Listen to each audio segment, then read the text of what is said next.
నేను ఏదో పెద్ద పాపమే చేసి ఉండవచ్చు, ఆ పెద్ద పాపానికి తగినంత ఫలితాన్ని మాత్రం నాకు ఇవ్వకండి.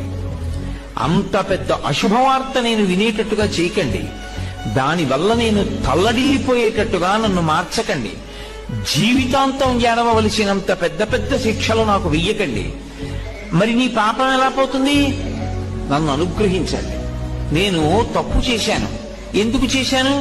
మీరున్నారని తెలియక చేశాను ఒకప్పుడు ఆ పాపం. ఇప్పుడు తెలుసుకున్నాను మీరున్నారని, కాబట్టి నేను చెయ్యను. ఇప్పుడు నేను ప్రయత్నపూర్వకంగా ఏ తప్పు చెయ్యట్లేదు, కానీ అప్పుడు చేశాను. ఈశ్వర, మీరు నన్ను మన్నించి ఆ పాపము యొక్క ఫలితాన్ని ఇచ్చేటప్పుడు బహు తక్కువ చేసి ఇవ్వండి. నేను భరించగలిగేలా ఇవ్వండి తప్ప నేను భరించలేనంత దుఃఖాన్ని నాకు ఇవ్వకండి. ఇది నోటితో అడగక్కర్లేదు. ఈశ్వరుణ్ణి ప్రార్థన చేస్తాడు. వాడొకడు ఉన్నాడన్న నమ్మకం